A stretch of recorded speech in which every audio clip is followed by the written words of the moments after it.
Hello, everyone. Welcome to this episode of E-Coffee with Experts. I am your host, Matt Fraser. And on today's show, I have with me a very special guest, Thad Jones. Thad is a successful entrepreneur and digital marketing expert based in Las Vegas, Nevada. He's the founder and CEO of Vertex Visibility, a leading web design and digital marketing agency. He holds a bachelor's degree in business management and marketing from California State University, Northridge. Thad has an impressive career spanning over 17 years in marketing and sales. He has worked for top companies such as Solar Care Dental Plans and Review Prompt, where he served as the National Director of Sales and Director of Sales, respectively. Thad's extensive experience in the industry has enabled him to help clients in various sectors, including auto repair, HVAC, restaurants, garage door sales and repair, real estate, carpet cleaning, and more. At Vertex Visibility, he leads a team of professionals who specialize in conversion-focused web design and digital marketing strategies. Under his leadership, the agency has helped numerous businesses increase their sales and revenue through effective digital marketing campaigns. When he's not working, Thad enjoys spending time with his family and friends. He's an avid sports fan, especially of the Los Angeles teams, and loves to play basketball and ping pong. Thad, thank you so much for being here. It's a pleasure to have you on the show. My pleasure. Thank you for having me. Yeah, no problem. Hey, Thad, how would your university professors describe you as a student? Quiet, sat in the back, just wanted to get through it. I spend a lot of time asking questions, just did my own research. Yeah, so not really engaging. A lot shyer than I am today. Oh, right on. Yeah. What changed? How did that growth happen? It's funny. The honest truth is I used to work at Universal Studios up at the live tour, Los Angeles. I went through high school. I was always kind of shy, quiet. And when I started working at Universal, it was very similar to a high school environment. Really even a kind of a college environment, all the young people that work there. And I remember it allowed me to immediately reinvent myself. Okay. And I quickly became very popular up there. I actually started out, I was one of the sweepers that walked around the park. And I just was in my own element. I got ground and it was so communal. Everyone was very friendly, whereas high school was very cliquish. Universal Studios enabled me to expand and just go out and talk to everybody. And once I started realizing that people enjoyed having a conversation with me, I just went crazy. And I really found myself as a young kid working at Universal Studios. That's amazing. That brought you out of your shell? Yeah. It really did. And then I realized too that I had a propensity to go on these long soapbox diatribes where I just share my feelings. I started talking about politics even back in, I'm dating myself, but this is late 80s, early 90s. And just really found that the more I spoke, the more people listened. And it would be at these parties and I would start giving these sermons on my beliefs and my feelings and my thoughts. And I'd have a group of people sitting around listening. So once I realized that I had this ability to kind of command an audience, and my confidence went through the roof, and I've been a monster ever since. Wow. Hey, that's amazing. I was the same way. I used to be so scared to go out in public and to talk to people. I was so scared to go to the mall by myself or to go to a movie by myself. And I remember reading a book called The Feeling Good Handbook by Dr. David Burns. And he said that if you were in England, say you got a job in England, he said, what would you do? Would you stay inside your house all the time? Because of course not. He goes, you'd go to a restaurant and have something to eat. And do you really think that people are watching you? Go do it here and see if anything happens. Do you think people are going to be snickering and talking behind your back and look at that loser eating by himself? Or go to a movie. So I went to a movie by myself on purpose. No one gave a crap. And then I got a job in the restaurant industry. Kind of like you, forced me. I started as a busser. And bussers don't engage with customers. I just busted my butt to clear tables. As a busser, I was sweating from my forehead, man. The waiters were blown away at how industrious I was. But when all of a sudden you're the only busser and the whole restaurant clears out, you better go fast because the tables need to get sat again. And so anyway, they eventually made me a waiter. And I remember the first time I went up at the first table, I was so scared and I was so nervous. It was just pathetic. I just did it and I did it and I did it and I did it and I did it and I did it and I did it and I got better at it. So kind of I progressed as an individual by putting myself in an awkward situation that stretched me. Do you think it's important for people to do that? Oh, absolutely. funny, when I moved from Los Angeles to Las Vegas in 2004, and I was married at the time, and a couple of years later, I ended up getting divorced. And I remembered, so I didn't really have a group of friends here. As often happens in a marriage, it's just you and your family. We had a couple of kids. So when I was all of a sudden single, I didn't have a network of friends, local friends that I could just reach out to. And I was going nuts because I didn't really want to date, obviously, after all that. But I wanted to be around people. And what you said, just going out to a movie or going out and doing something by yourself, I actually joined a hiking group. And because I wanted to be around people, I just didn't want the response. Dating was like an interview at that point. Yeah. So I just started going on this hiking group and interacting with people because I actually enjoy people, even the crazy ones. So yeah, me as well. So how did you? Oh, sorry, my apologies. Can you tell us a little bit about your background and how you got into digital marketing? Like you made obviously you were working from the studio, Universal Studios, and then you started off in sales for Solo Care Group. How did that come about? From Universal Studios to being the director of sales that's pretty interesting at the Solo Care Dental Group. There was actually a period of time from Universal where I kind of jumped around a few different jobs after Universal Studios, but one of them it was a company called PageNet, which at the time were just paging in the United States. And I started out in customer service. Yeah, exactly. So I remember, and it's funny because, everyone was so excited about paging. And even the general manager always used to point and encourage everyone to buy stock. And he was so invested in it. And I'd say within 5 years, that company was out of business. It was the largest company. Yeah.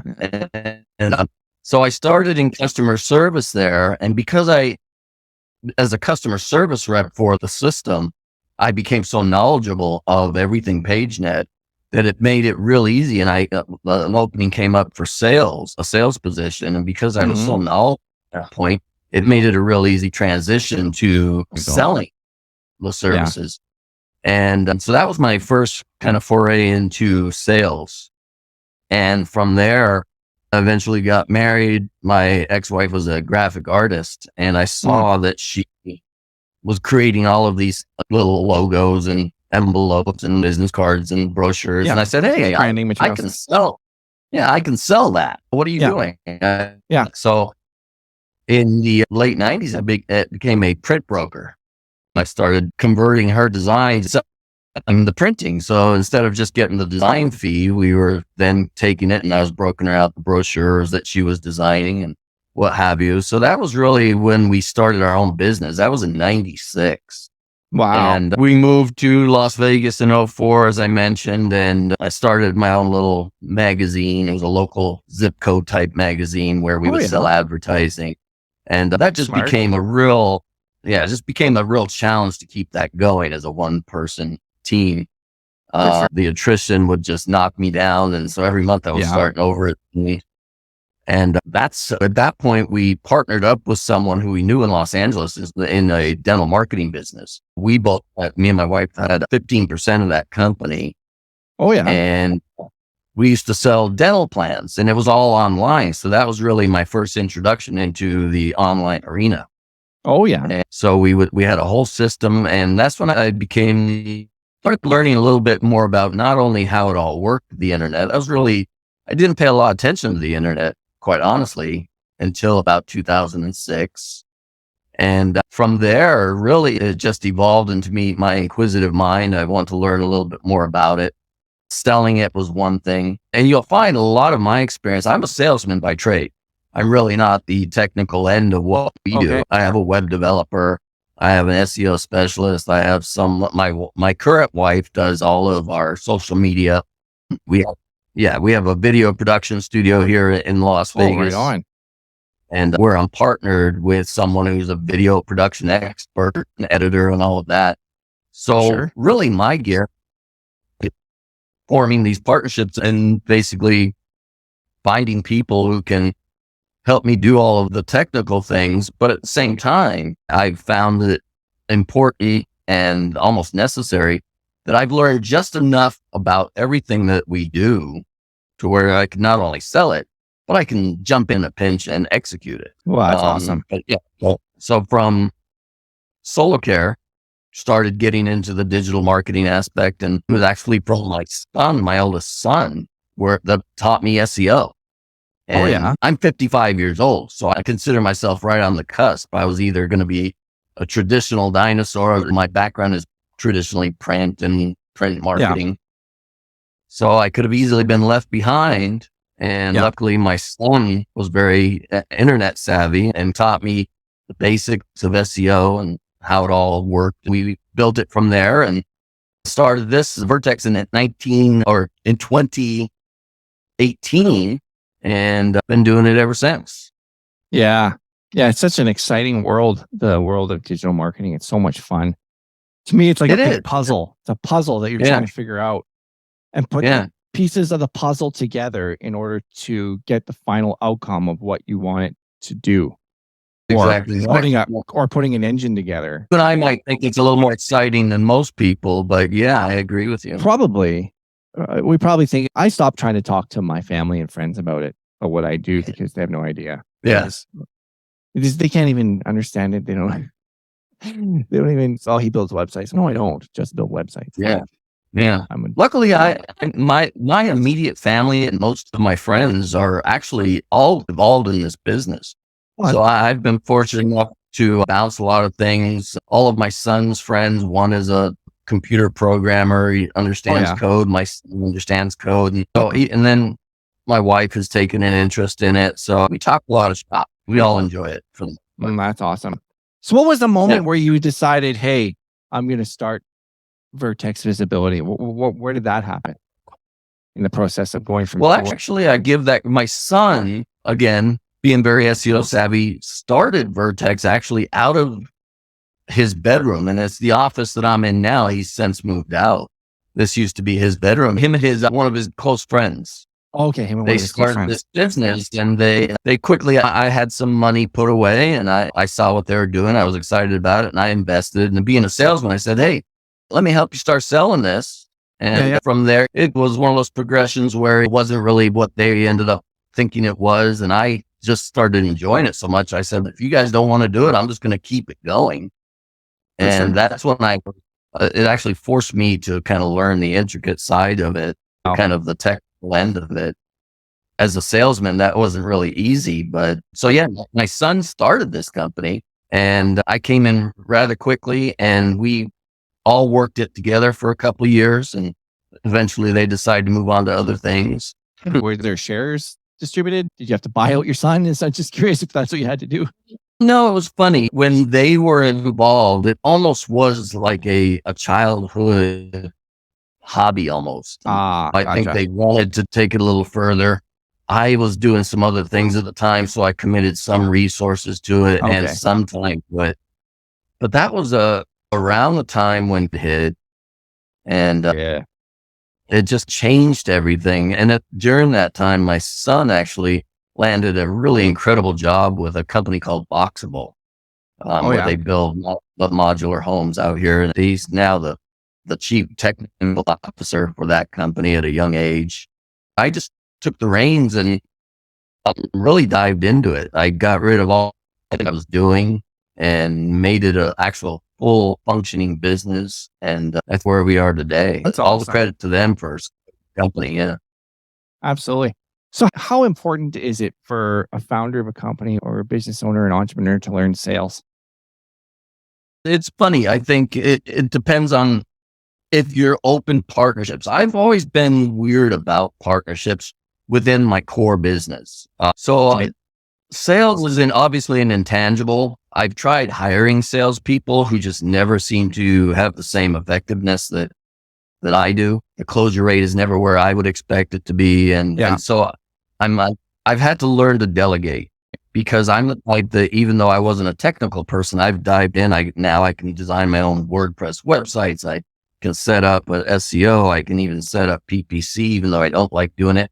I have a guy who does it much better than I do. And I've realized that by delegating, now the person who does my SEO, my younger son actually, and he's much better at it than I am. My wife took over our social media. It's a real family business. And Awesome. she is really creative. Yeah, she's extremely creative. We've had to sign up for SEO, for our social media services, our SEO, because I believe it all. And we've had, I said, I can't really do this anymore, but I don't want to stop. I want you to continue doing the social media. Yeah, so she does really great work on that end of it. And so that's what I've learned is you need really good people supporting you and people that know the details better than I do. And Yeah. sales is my strength, but so it's vital. If you can't sell, it's funny, when I used to sell to dentists, one of the things I noticed about dentists is they would spend $200,000-$300,000 on a new dental office, beautiful operatories, everything was top notch. They'd open their doors, had no money left. And so I have to be able to, it's not one of those things where you can just build it and they will come. No, you have to set aside money for marketing. Absolutely. And luckily I have the sales ability to go out and get it. But since our revenues have gone up, I've been able to do some lead generation, things like that. And that's when it really took off. Do you have who did you learn? What people have influenced you directly or indirectly in becoming a better salesperson? Really, there's a couple of friends, and just one of the things I've looked at a salesperson or entrepreneur is you can learn from every. Sometimes they say a child's mind sometimes is the best teacher because they're not cluttered with all the things that we think about, and it's just real simple. It doesn't matter if you want that, why just ask for it, right? I think we let a lot of things influence us as adults. That if you sometimes just watch young children and you can learn from them. But to answer your question, there hasn't been a single mentor in my life that I've learned from as much as there's been hundreds. We're in the fortunate that we deal with, I mean, we have almost 100 clients, and I take the time to really get to know all of them. I find out how they succeeded. A lot like we're doing here, and you're talking to me. I talk to them and interview them, and I find out at the point that, of success that they're in. And so I've learned from everyone that I talk to. I wish I could give credit to one in particular person. At 55, my sales process has really evolved. And it wasn't something where I just learned how to do it right off the bat. And it's really evolved. Yeah, me too. Like I learned from Anthony Robbins, if you want to be good at something, find somebody who's good at it. Sure. Do it twice as much. Learn from them and then do it twice as much. I'm always of the opinion, always be learning. John Maxwell says, if you're green, you grow. If you're ripe, you rot.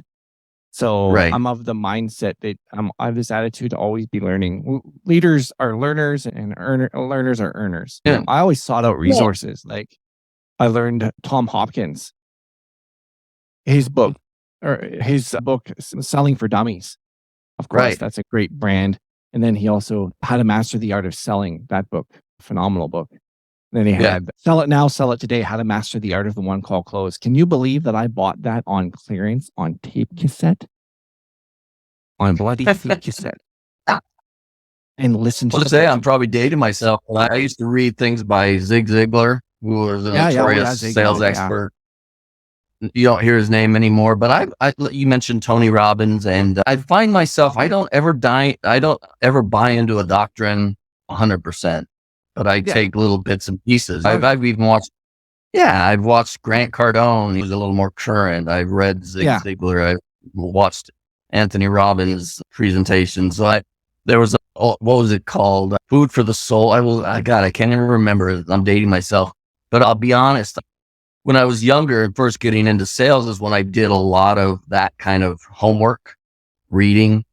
And it's not even one of those things where I think I have it all figured out, but I have developed my own style and it works for me to the point of where if I ever really wanted to monetize it, I probably could. Much some of those people have.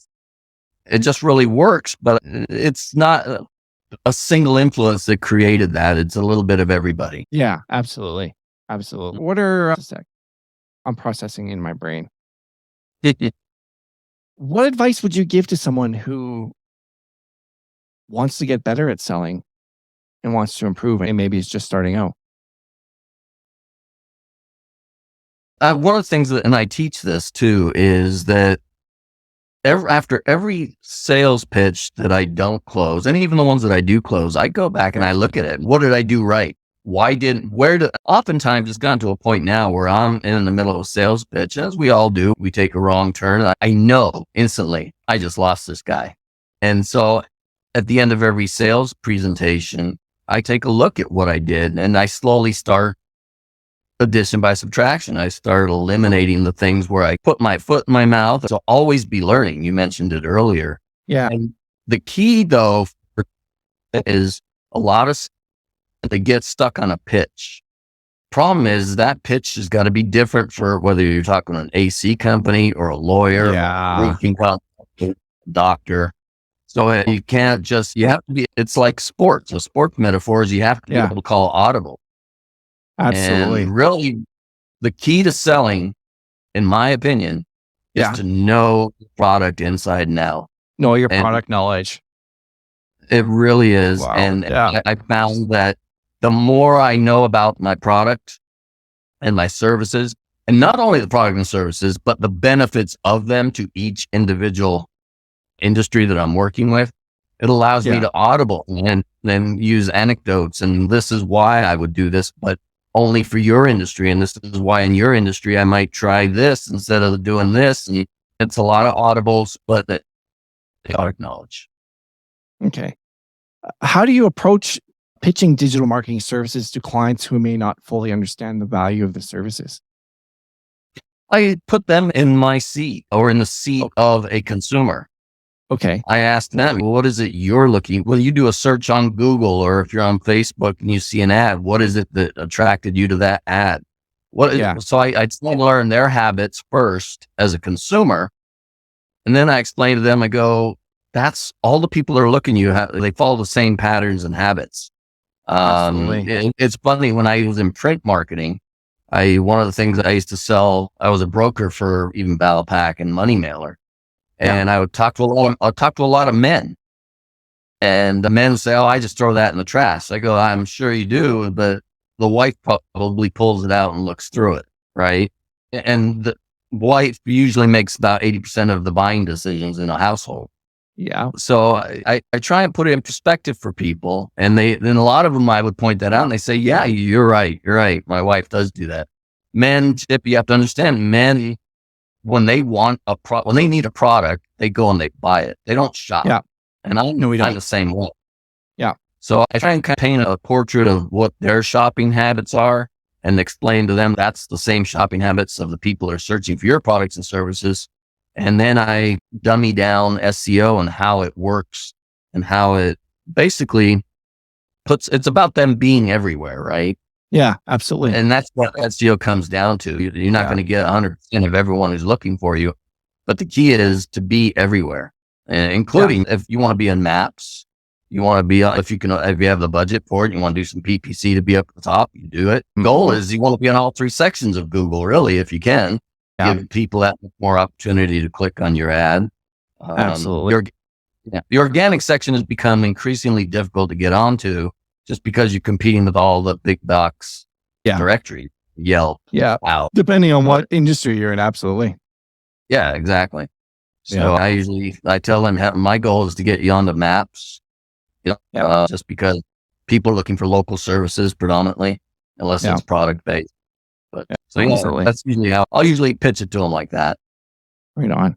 Hey, I know we're coming to the end of our hour, but there's so much more we've uncovered. I would love to have you back on the show to discuss even further some of these things. But in the meantime, how can our listeners connect with you online if they choose to do so? They can visit us on our website, which is vertexvisibility.com. Vertex is basically a synonym for peak visibility. And funny how that worked out. We wanted to call ourselves Peak Visibility, and it was taken. So we looked for synonyms, and Vertex is a synonym for peak. Okay. Cool. And so Vertex Visibility be seen at the top. Yeah. You'll see on there, we offer a variety of services: website design, SEO, social media, video production, PPC. Cool. We do all of that. Right on. And you're on LinkedIn as well? LinkedIn, Facebook, Twitter, everywhere. I practice what I preach. I believe that SEO starts with a strong internet presence. It's not just one. There's no one holy grail. right? Yeah. You have to be everywhere. And so I practice that. Right on.